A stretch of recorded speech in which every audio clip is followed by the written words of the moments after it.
السلام عليكم ورحمة الله وبركاته. اللهم صل وسلم وبارك على سيدنا محمد. يلا بينا نعمل تحلية حلوة قوي، او زي ما انا قايله لكم، المهلبية بطريقة الشيفات العالمية طبعا، والتاتشن بتاعي المحلي محطوط عليها. المهلبية كريمة، او الكريمة اللي قدامكم دي بطعم القهوة سريعة الذوبان. يلا بينا نسمي الله.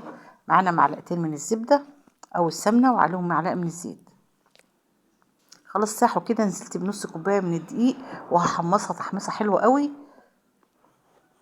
انا شفت الوصفه دي بصراحه لغايه كده انا ماشيه، ده اللي انا شفته وكان شكلها عجباني قوي في قناه من القنوات الكبيره.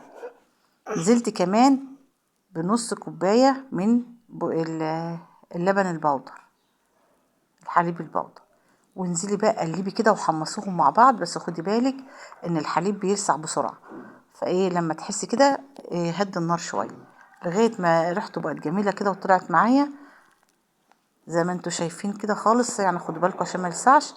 معايا لتر من الحليب، نزلت عليه بلتر من الحليب، وعلى طول بقى بمضرب بقى عشان ما يتكتلش. ولو كتل معاكي اوعي تخافي خالص، انا كده حتى لو ما كتلش بديله ضربه في الخلاط بتخليه بيمط احلى من الايس كريم. زي ما انتوا شايفين، انزلي بالسكر بتاعك اللي انت عايزاه، حلها بالتحليه المناسبه اللي انت بتحبيها، وكمان ظرف من الفانيليا.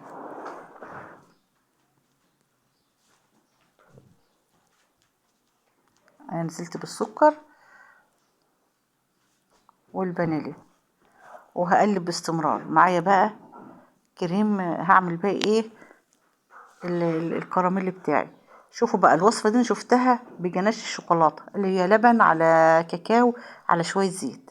انا بقى ما لقيتش عندي كاكاو، عملت كرملت ربع كوبايه من السكر، ونزلت عليها بكوبايه من اللبن ومعلقه كريم شانتيه عشان اعزز طعمها. ورحت جايه بنص كوبايه لبن تانية وحاطه فيها معلقه نشا وضفتها عليها. اللون زي ما انتوا شايفين كده جناش الكراميل، بس انا عايزه اديله لون تاني ونكهه تانية بقى. طبعا ايه بتقفي كده بقى تفكري الموجود عندك ايه. انا لغايه كده حلو قوي، وكان عندي قطعه شوكولاته خام حته صغيره، فعلشان اللون بتاعها بس يبقى كافيه ما يبقاش الاتنين شبه بعض. انا عايزه اعمل الطبقات مختلفه وعايزه بقى النكهه جميله، فجبت الكافيه زي ما انتوا شايفين كده اللي هو سريع الذوبان، اللي هو نسكافيه يعني. هو سريعة الذوبان. عندك معلقه بن كمان حطيها، طعم البن بيبقى في الحاجات دي حلو قوي. خلصتها وشوفوا بقى الطبقة الأولانية اديتها ضربة في الخلاط وصبتها في القوالب.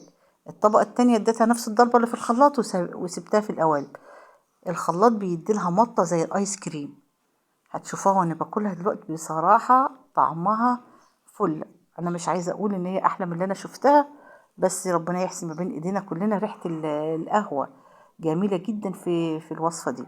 شايفين بتمط معاكم ازاي؟ شايفين المطة بتاعتها دي آيس كريم، آيس كريم بجد، كريمة يعني.